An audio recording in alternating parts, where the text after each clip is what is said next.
Good morning बेटा। Last class में हमने जो है रेडॉक्स स्टार्ट कर दिया था। तो मैंने आपको बताया था रेडॉक्स पढ़ने से पहले आपको बॉन्डिंग के बारे में आइडिया होना चाहिए। ठीक है, तो देखिए, बॉन्डिंग को समझने के लिए हमें ये सब बातें जाननी है। ठीक है, और सबसे लास्ट में हम पहुंचेंगे बॉन्डिंग के ऊपर। तो बॉन्डिंग से पहले आपको पीरियोडिक टेबल के बारे में पता होना चाहिए। उसके बाद एटम का स्ट्रक्चर क्या होता है, जनरल स्ट्रक्चर, उसके बारे में पता होना चाहिए। किसी भी एटम के लिए इलेक्ट्रॉनिक कॉन्फ़िगरेशन किस तरह से लिखते हैं, ये बात आपको पता होनी चाहिए। कंसेप्ट ऑफ स्टेबिलिटी क्या है, यानी कि कौन से एटम जनरली कंबाइन करके कंपाउंड बनाते हैं और कौन से एलिमेंट कंपाउंड नहीं बनाते हैं, उसकी वजह। ठीक है, उसके बाद हम पढ़ेंगे इलेक्ट्रोनेगेटिविटी। इलेक्ट्रोनेगेटिविटी क्या होती है, इसके साथ साथ इलेक्ट्रोपॉजिटिविटी पढ़ी जाएगी। इलेक्ट्रोपॉजिटिविटी, और लास्ट में हम बॉन्डिंग पढ़ेंगे। ठीक है, और बॉन्डिंग के बाद हम स्टार्ट करेंगे रेडॉक्स रिएक्शंस को। तो ये सब बातें जब आप जान लोगे अच्छे से, तब आपका रेडॉक्स रिएक्शन स्टार्ट होगा। और ये जितनी भी बातें मैं आपको पढ़ाऊंगा, वो सारी की सारी आपकी कोई नेक्स्ट किसी चैप्टर में, किसी भी चैप्टर में आ सकती हैं। ठीक है, जैसे कि पीरियोडिक टेबल जो हम याद करेंगे, वो मेटल नॉन मेटल में भी काम आएगा आपका। ठीक है, और पीरियोडिक क्लासिफिकेशन नाम का एक टॉपिक तो है ही आपकी सिलेबस के अंदर, पीरियोडिक क्लासिफिकेशन। इसके अंदर भी आपको याद करना है। ठीक है, तो अल्टीमेटली ये काम बाद में करना था, लेकिन इसको हम पहले से ही लेके चलेंगे, आपके लिए अच्छा रहेगा। स्ट्रक्चर ऑफ एटम, ये आप 9th क्लास में पढ़ के आ चुके हैं। ठीक है, तो जिनको कोई आइडिया नहीं है स्ट्रक्चर ऑफ एटम क्या होता है, वो एक बार 9th क्लास का टॉपिक पढ़ के देखें। ठीक है, जनरल स्ट्रक्चर ऑफ एटम आपको पता लग जाएगा, और थोड़ा बहुत यहाँ पे आइडिया मैं दूंगा ही। इलेक्ट्रॉनिक कॉन्फ़िगरेशन, इलेक्ट्रॉनिक कॉन्फ़िगरेशन आप लिखते हैं दो तरह से, 288 ऐसे कुछ करके। ठीक है, इसको हम बोलते हैं बोर इलेक्ट्रॉनिक कॉन्फ़िगरेशन या बोर रिप्रेजेंटेशन। एक इलेक्ट्रॉनिक कॉन्फ़िगरेशन आप लिखते हैं 1s2 2s2 2p6 इस तरह से करके। ठीक है, ये जो है क्वांटम मैकेनिकल मॉडल से आया है, तो इसको यहाँ पे थोड़ा सा ड्रॉप करेंगे, इसको बाद में पढ़ेंगे पीरियोडिक टेबल में। ठीक है, तो ये सारी बातें हमें यहाँ पे डिस्कस करनी है। तो चलिए स्टार्ट करते हैं पीरियोडिक टेबल ऑफ एलिमेंट से। तो पीरियोडिक टेबल जो है, ये आपको कुछ इस तरह की दिखाई देती है। इसमें इस टोटल जो है 118 एलिमेंट होते हैं। ठीक है, आप गिन के देखोगे टोटल 118 हैं, और ये सारे के सारे आपको याद होने चाहिए। ठीक है ना, लेकिन सारे के सारे आपके काम नहीं आते हैं। आपको जो काम में आएंगे वो हैं, पहले दो ग्रुप एलिमेंट, यानी कि दो लाइन। ठीक है, ये दोनों लाइनें आपके काम आएंगी, और ये वाले एलिमेंट। ठीक है बेटा, इनको हम बोलते हैं S block elements, S block elements. और ये वाले जो एलिमेंट है इनको हम बोलते हैं P block elements, P block elements. बीच में जो ये बच गए आपके 40 एलिमेंट, इनको हम बोलते हैं डी ब्लॉक एलिमेंट, ये डी ब्लॉक कहलाते हैं। ठीक है, और ये दो लाइन अलग से जो लिखी होती है, इनको हम बोलते हैं एफ ब्लॉक एलिमेंट्स। तो ये चार ब्लॉक होते हैं पीरियोडिक टेबल के अंदर, ये चार अलग अलग ब्लॉक हैं। इसको हम एस ब्लॉक बोलते हैं पूरे को, इसको हम पी ब्लॉक बोलते हैं, इस वाले को डी, और इस वाले को एफ। ठीक है, ये बातें आपको पता होनी चाहिए। उसके अलावा आपकी पीरियोडिक टेबल जो है 18 ग्रुप्स में और 7 पेयर्स में डिवाइड होती है। यहाँ पे आप देख पाओगे, ये जो है आपका, ये नंबरिंग यहाँ से 1 से लेकर 18 तक जाएगी। ठीक है, तो टोटल 18 ग्रुप होते हैं पीरियोडिक टेबल में, और यहाँ से नंबरिंग स्टार्ट करते हैं। कुल मिला के आपके पास 7 पीरियड होते हैं, 7 पीरियड्स। ठीक है, ये टोटल जो है आपके पास सिस्टम बनता है। अब देखिए, ग्रुप के नीचे जो है एक दूसरा नाम और लिखा हुआ है। 1 के नीचे 1A लिखा हुआ है, 2 के नीचे 2A लिखा हुआ है। ठीक है, 13 के नीचे 3A लिखा हुआ है, 14 के नीचे 4A, 5A, 6A, 7A। ठीक है ना, तो इनके दूसरे नाम भी लिखे हुए हैं, इनका सिग्निफिकेंस है, रेडॉक्स रिएक्शन पढ़ेंगे तब आपको पता लगेगा क्या मतलब होता है इनका। ठीक है, तो ये भी आपको पता होनी चाहिए। अब देखिए, ये जो कंटेंट मैंने बताया है ये आपको मिलेगा इसके अंदर।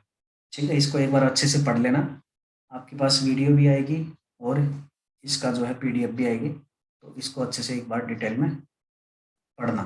ठीक है, कुल मिला के वही बातें लिखी हुई जो मैंने अभी अभी बताई है। पीरियोडिक टेबल के अंदर 18 ग्रुप होते हैं, 7 पीरियड होते हैं, 118 एलिमेंट होते हैं टोटल। उन 118 एलिमेंट्स को हम 4 ब्लॉक्स के अंदर डिवाइड करते हैं।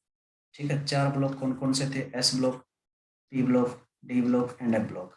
ठीक है, ये नाम कैसे रखा है ये मैं आपको जो है पीरियोडिक टेबल पढ़ेंगे तब बताऊंगा। उसके बाद देखिए, ग्रुप 1 और 2 एलिमेंट को हम एस ब्लॉक एलिमेंट बोलते हैं। मैंने आपको बता दिया, पहली 2 लाइन को हम एस ब्लॉक एलिमेंट बोलते हैं। उसके बाद ग्रुप नंबर 13 से लेकर 18 तक ये जो 6 ग्रुप आते हैं इनको हम बोलते हैं पी ब्लॉक एलिमेंट। ठीक है बेटा, और ग्रुप नंबर 3 से लेकर 12 तक जो आते हैं एलिमेंट उनको हम बोलते हैं डी ब्लॉक एलिमेंट। और लास्ट में जो 2 लाइन अलग से लिखी होती है एंड ऑफ पीरियोडिक टेबल पे उसको हम बोलते हैं एफ ब्लॉक एलिमेंट। यही मैंने बताया आपको। ठीक है, और यही इसमें लिखा हुआ है, इसको एक बार अच्छे से पढ़ लेना। हाँ बेटा, नोट्स भेज दूंगा मैं ये। ठीक है, ये सारे के सारे आपको मिल जाएंगे। आगे बढ़ते हैं। अब देखिए, इनको याद करने का तरीका क्या है? तो याद करने का तरीका मैंने आपको शायद फर्स्ट ए ग्रुप का तो बता ही दिया था। ठीक है, मैंने आपको लिखवाया था, है लीना की रब से फरियाद। ये लिखवाया था, है लीना की रब से फरियाद, ये लिखवाया था आपको। ठीक है, तो इनको हम बोलते हैं alkali metals accept hydrogen. Hydrogen को छोड़ के इन सभी एलिमेंट्स को हम बोलते हैं अल्कली मेटल्स। ठीक है, और ये ग्रुप 1 या 1A के अंदर आते हैं। ग्रुप 1 और 1A के अंदर ये सारे के सारे एलिमेंट आते हैं। ठीक है बेटा, उसके बाद alkaline earth metal, group number 2 को हम बोलते हैं alkaline earth metal with no exception, या सेकंड ए ग्रुप। इसमें इसका याद रखने का तरीका है, बेटा मांगे, बेटा मांगे, कार स्कूटर, कार स्कूटर,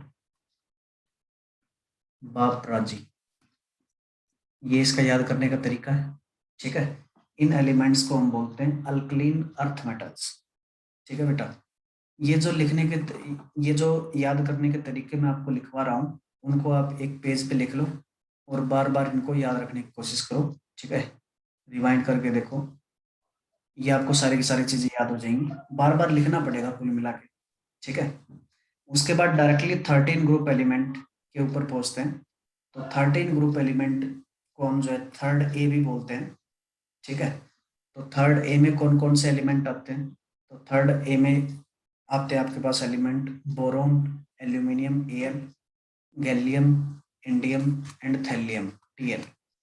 ठीक है बेटा, इस तरह से याद रख सकते हैं, या बैगिट इनको याद रख सकते हैं। बैगिट में बोरोन आ गया, ए से एल्यूमिनियम आ गया, जी से गैलियम आ गया, आई से इंडियम आ गया और टी से थैलियम आ गया।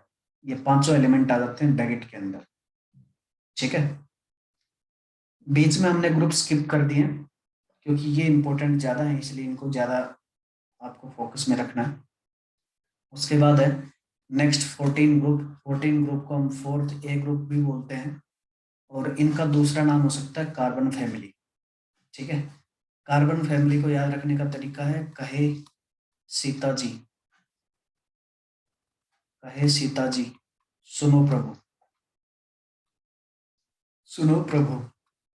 इसमें आपके ये सारे के सारे एलिमेंट आ जाते हैं ग्रुप नंबर 14 या फोर्थ ए के।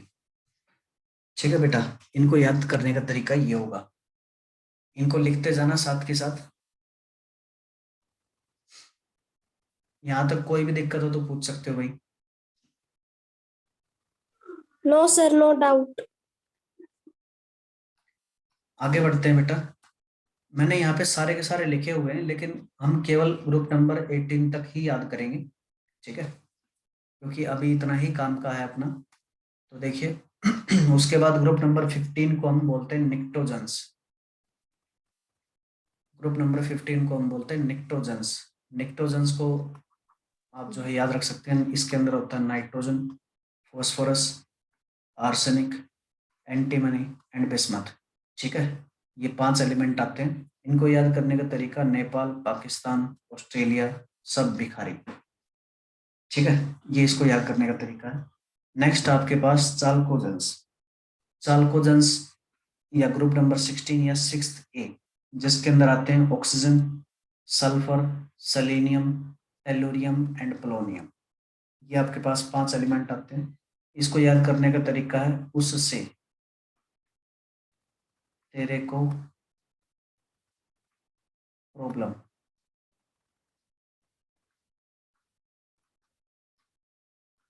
ठीक है, उससे तेरे को प्रॉब्लम, उससे में तीनों एलिमेंट आ जाते हैं उससे।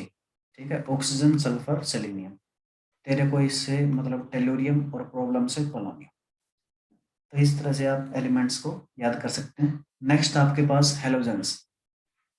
हेलोजेंस ग्रुप नंबर 17 को बोलते हैं या 7th ए को बोलते हैं। इसके अंदर आपके आते हैं fluorine, chlorine, bromine, iodine and astatine. ठीक है बेटा, इसको याद करने का तरीका, फिर चली बारात इंडिया से ऑस्ट्रेलिया, ये याद करने का तरीका है। ठीक है, यहाँ पे मैंने जो रेड कलर में आपको दिख रहे हैं वो एलिमेंट्स के सिंबल हैं, ये ध्यान रखना। ठीक है, जो रेड कलर में आपको दिखाई दे रहे हैं ये आपके क्या हैं, सिंबल्स ऑफ एलिमेंट्स। ये सिंबल हैं आपके एलिमेंट्स के। ठीक है, ये सिंबल रखने जो है जरूरी है। नेक्स्ट आपका नोबल गैसेस। तो नोबल गैसेस के अंदर आपके एलिमेंट आते हैं जिनको हम बोलते हैं ग्रुप 18 या ग्रुप 0, जीरो ग्रुप भी बोलते हैं, या ग्रुप 8 ए। ये 3-4 नाम है इसके। ठीक है, ग्रुप 0, ग्रुप 18, ग्रुप 8 ए या नोबल गैसेस, ये 3-4 नाम हैं, इनको याद रखेंगे आप। इनको याद करने का तरीका है नेहा, हीना और करीना, जेरोक्स रानी की। जेरोक्स का मतलब होता है फोटोकॉपी। ठीक है, तो नेहा से नियोन आ गया। एक मिनट, यहाँ पे कुछ गड़बड़ कर दी हमने।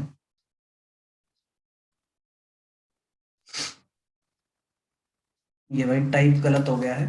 ठीक है, इसलिए कर लेना हीना, नेहा और करीना, हीना आगे लिख लेना। ठीक है, ये ठीक कर लेना आप। सबसे पहले हीलियम आता है, उसके बाद नियोन, फिर argon, krypton, xenon and radon. ये मैं ठीक कर दूंगा।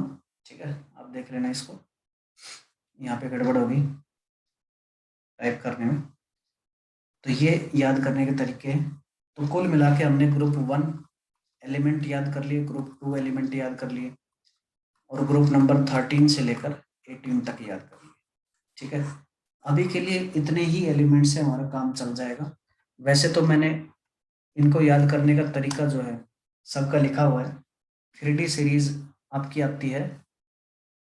3D सीरीज देखिए, 3D सीरीज में किसको बोल रहा हूँ, ये जो लाइन है यहाँ पे फर्स्ट लाइन, इसको मैं बोल रहा हूँ 3D सीरीज। ठीक है, ये जो पहली लाइन है इसको मैं बोल रहा हूँ 3D सीरीज। तो इसको याद करने का तरीका लिखा हुआ है, इसको मैं 4D सीरीज बोलूंगा।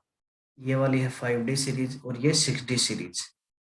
इस वाली लाइन को मैं बोलूंगा 4F सीरीज और ये होगी 5F सीरीज। ठीक है, तो ये इनके नाम हैं, मैंने यहाँ पे लिखा हुआ है, लेकिन इनको मैं बाद में बताऊंगा आपको, अभी ज़रूरत नहीं है इनकी। ठीक है, वैसे लिखा हुआ है किस किस तरह से आपको याद करना है। ठीक है बेटा, तो एक बार देख लेना, बाकी काम हमारा केवल एस और पी ब्लॉक का ही रहेगा। ठीक है, तो इनको यहाँ पे स्किप कर देते हैं। अभी चलते हैं next, general structure of atom के ऊपर। तो देखिए, रफ आइडिया आपको होना चाहिए बोर के हिसाब से। ये जो मॉडल है जो मैं आपको बता रहा हूँ ये बोर के हिसाब से। ठीक है, आपने पढ़ा होगा बोर मॉडल। तो देखिए, बोर के हिसाब से एटम जो होता है वो स्फेरिकल शेप का होता है। ठीक है, यानी कि बॉल, एक बॉल की तरह होता है जिसके अंदर एक न्यूक्लियस होता है। उस बॉल के सेंटर पे क्या होगा, एक न्यूक्लियस होगा, ठीक है।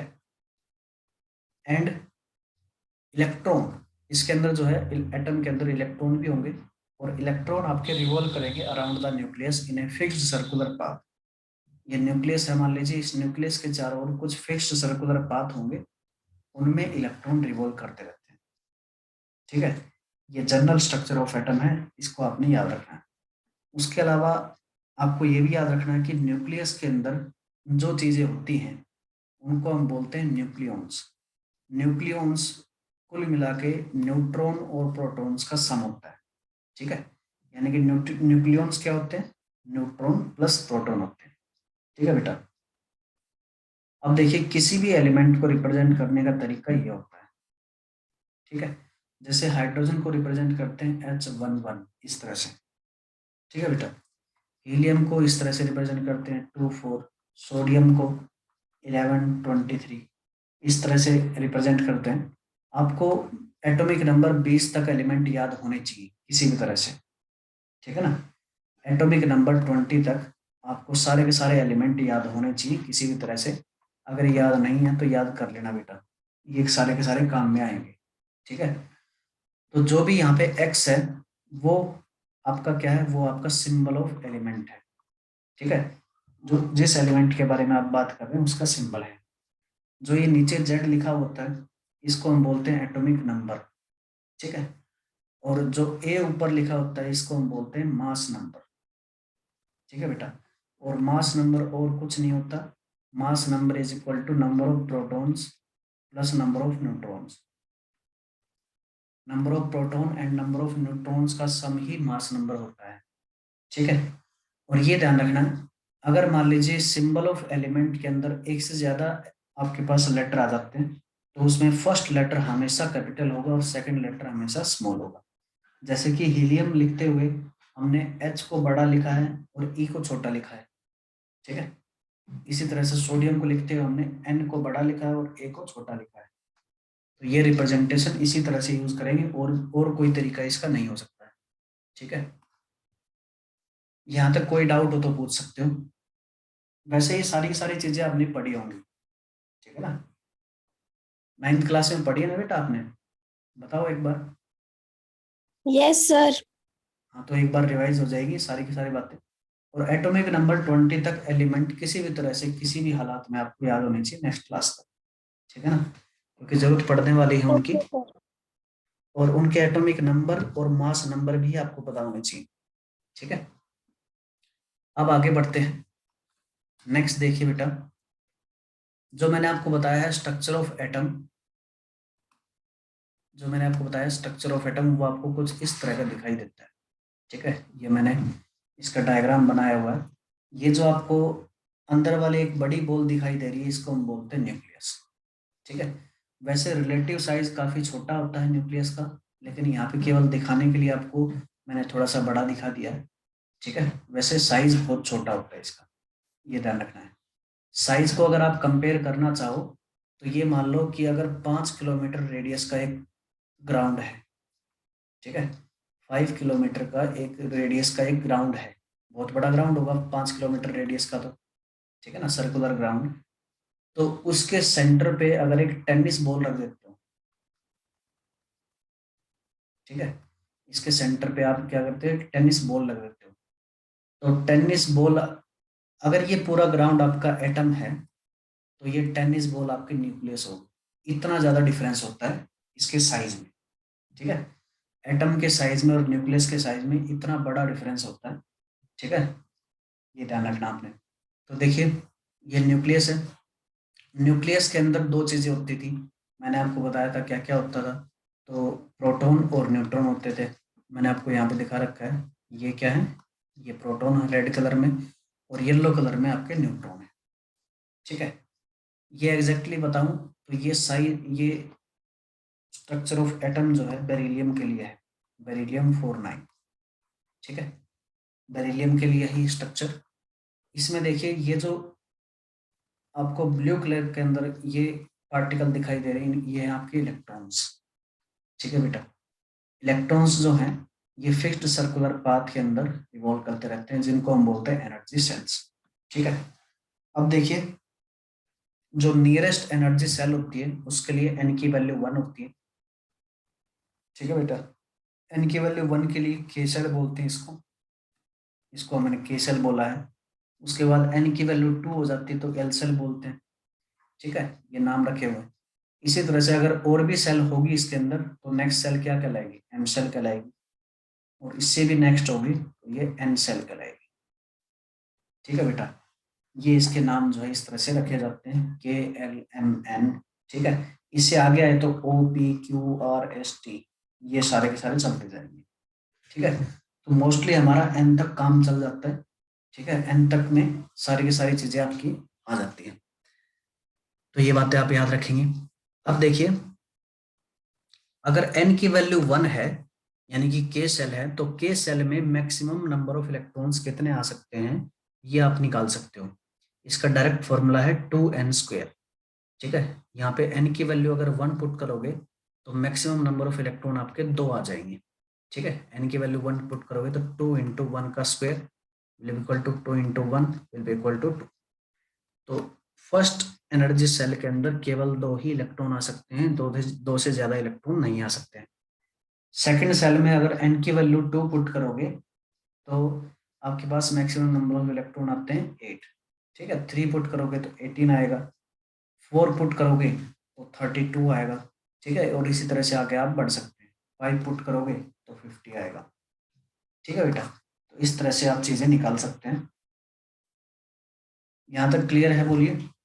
और ये जो डायग्राम बनाया है इसको हम बोलते हैं बोर डायग्राम। किसी भी एटम के लिए ये डायग्राम जब बनाते हैं इसको हम बोलते हैं बोर डायग्राम। ठीक है, इसमें कोई भी डाउट हो तो अभी पूछ सकते हो।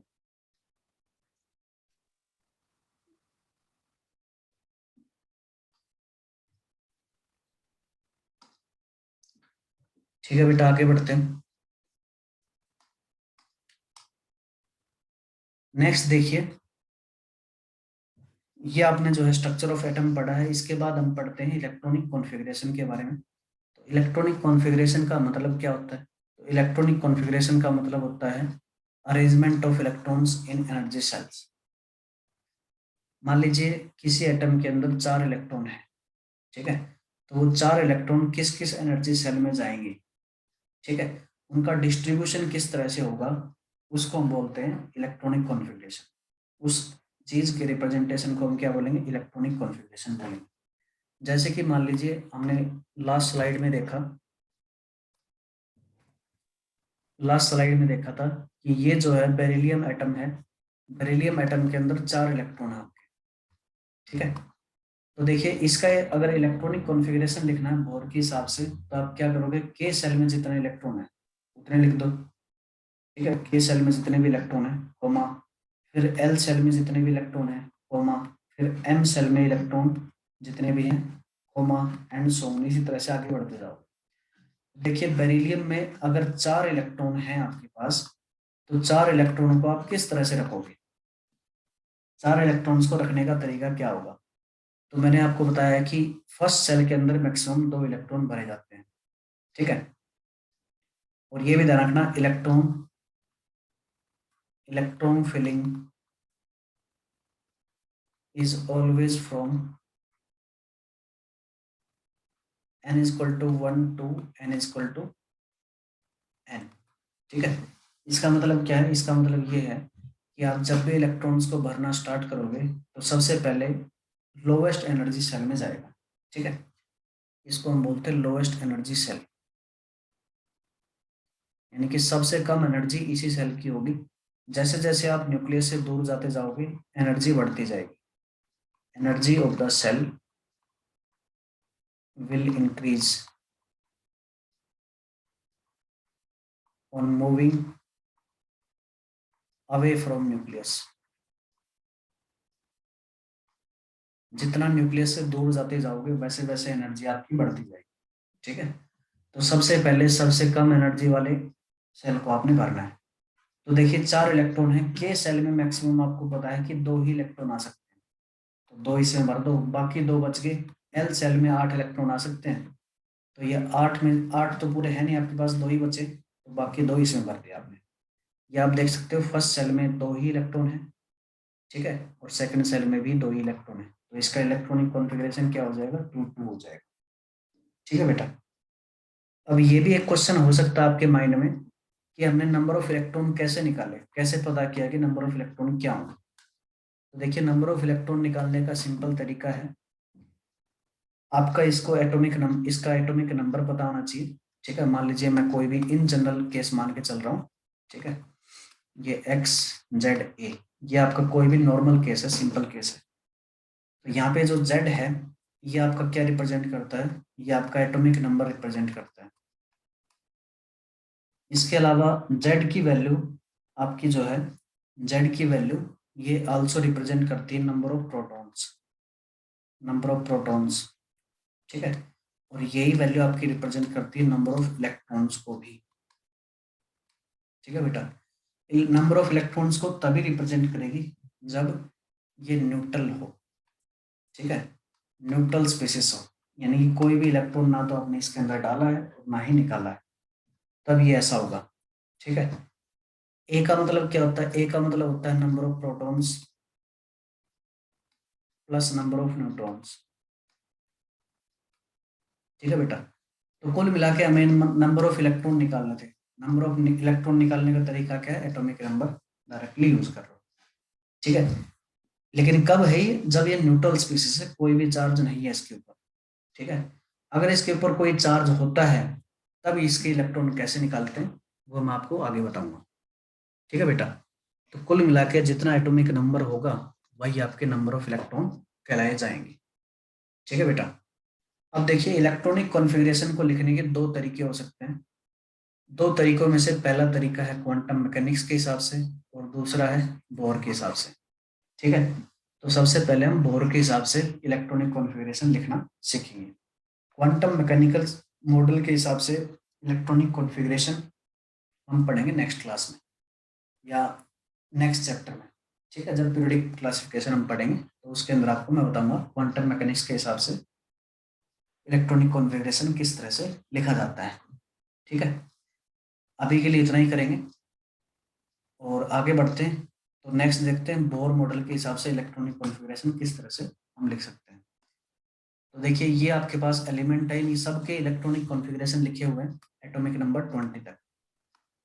ठीक है बेटा, तो देखिए एटॉमिक नंबर 1, हाइड्रोजन आपको पता होना चाहिए एटॉमिक नंबर 1 होता है, मास नंबर इसका 1 होता है, तो एक ही इलेक्ट्रॉन आएगा। तो के सेल में कितने इलेक्ट्रॉन आएंगे, एक इलेक्ट्रॉन, एल सेल में कोई भी इलेक्ट्रॉन नहीं आएगा, तो इसका इलेक्ट्रॉनिक कॉन्फ़िगरेशन आप बोल सकते हो 1 होगा। ठीक है, हीलियम का atomic number 2 and mass number 4, तो नंबर ऑफ इलेक्ट्रॉन कितने होंगे, 2 हो गए, तो के सेल में मैक्सिमम 2 इलेक्ट्रॉन आ सकते हैं, 2 ही हैं, दोनों यहाँ पे रखे जाएंगे, तो इसका इलेक्ट्रॉनिक कॉन्फ़िगरेशन हो जाएगा 2। ठीक है, लिथियम में atomic number 3, mass number 7, 3 electron आएंगे, 3 इलेक्ट्रॉन में से 2 इलेक्ट्रॉन तो फर्स्ट सेल के अंदर भरे जाएंगे और 1 इलेक्ट्रॉन बच जाएगा। उस बचे हुए 1 इलेक्ट्रॉन को आप एस एल सेल में रख दोगे और इसका इलेक्ट्रॉनिक कॉन्फ़िगरेशन 2 1 हो जाएगा। ठीक है, 4 इलेक्ट्रॉन, ये तो हमने केस पढ़ ही लिया, तो 2 2 हो जाएगा। बोरोन के लिए 5, बोरोन के लिए यहाँ पे 5 हो जाएगा, तो 2 और 3 का डिस्ट्रीब्यूशन, यहाँ पे 6 हो जाएगा तो 2 और 4 का डिस्ट्रीब्यूशन, यहाँ पे 7 हो जाएगा तो 2 5 का, 8 हो जाएगा, 8 हो जाएगा तो 2 6 का, 9 हो जाएगा तो 2 7 का, और 10 हो जाएगा तो यहाँ पे 2 8 का। अब देखिए सेकंड सेल यानी कि एल सेल हम पूरी की पूरी बांट चुके हैं, नियम तक हम जो है एल सेल के बारे में पूरा डिस्कशन कर चुके हैं, पूरा भर चुके हैं, मैक्सिमम कैपेसिटी रीच कर चुकी है। तो नेक्स्ट इलेक्ट्रॉन जो भी आएगा यानी कि 11th इलेक्ट्रॉन ये एम सेल के अंदर जाएगा। तो सोडियम के लिए आपका एटॉमिक नंबर 11 होता है, मास नंबर 23। एटॉमिक नंबर 11 का मतलब क्या है, 10 इलेक्ट्रॉन यहाँ तक आ जाएंगे के और एल सेल में, और 1 इलेक्ट्रॉन बचेगा, उस 1 इलेक्ट्रॉन को आप रख दोगे एम सेल के अंदर। ठीक है, मैग्नीशियम के लिए 2 इलेक्ट्रॉन आ जाएंगे, 1 इलेक्ट्रॉन बढ़ गया। एल्यूमिनियम के लिए 3 इलेक्ट्रॉन आ जाएंगे, सिलिकॉन के लिए 4 इलेक्ट्रॉन आ जाएंगे। ठीक है, फॉस्फोरस, तो फॉस्फोरस 31 होता है, 5 इलेक्ट्रॉन। Sulphur 32, 6 electron. क्लोरीन 35.5, ये पॉइंट में कैसा है ये भी बताएंगे आप। इसके लिए 7 होता है, 287। आर्गन, अब देखिए आर्गन के केस में ये इलेक्ट्रॉनिक कॉन्फ़िगरेशन हो जाता है 288। ठीक है, यहाँ से आपको थोड़ा सा अजीब लगना स्टार्ट होगा। अब यहाँ पे देखिए थर्ड सेल में मैंने आपको बताया था कि मैक्सिमम नंबर ऑफ इलेक्ट्रॉन 18 आ सकते हैं, लेकिन यहाँ पे क्या हुआ, ये पूरा भरने की बजाय नेक्स्ट इलेक्ट्रॉन आपका एम एन सेल में चला जाता है। ठीक है, ये के सेल, ये एल, ये एम, ये एन। तो इसको पूरा भरने की बजाय सबसे पहले आपके 2 इलेक्ट्रॉन एन सेल में जाते हैं। ठीक है, इसकी वजह क्या है, ये वजह आपको बताएगा क्वांटम मैकेनिकल मॉडल। ठीक है, जो मैंने छोड़ दिया वही आपको वजह बताएगा। अभी के लिए क्या करना है आपने, अभी के लिए इसको ऐसे जैसे मैं बता रहा हूँ वैसे ही याद रखना है। ठीक है, तो यहाँ पे पोटासियम है 1939, तो 19 इलेक्ट्रॉन 2 के सेल में, 8 एल सेल में, 8 एम सेल में, और 1 इलेक्ट्रॉन बच जाएगा, उसको हम एन सेल में रख देंगे। इसी तरह से कैल्शियम में, तो कैल्शियम में 20 इलेक्ट्रॉन हो गए, 2 8 8 और 2, इस तरह से आप इनको रख के इलेक्ट्रॉनिक कॉन्फ़िगरेशन कंप्लीट कर दोगे। ठीक है बेटा, तो ये सभी बातें आप पहले पढ़ चुके हो, जस्ट मैंने आपको रिवाइज करवाया है। यहाँ तक किसी को कोई डाउट हो इस चीज को छोड़ के कि ये 18 इलेक्ट्रॉन पहले क्यों नहीं भरे गए, इस चीज को छोड़ के अगर कोई डाउट है तो आप पूछ सकते हो, और इस चीज को मैं क्लियर करूंगा क्वांटम मैकेनिकल मॉडल के अंदर। कोई भी डाउट हो तो पूछ सकते हो बेटा।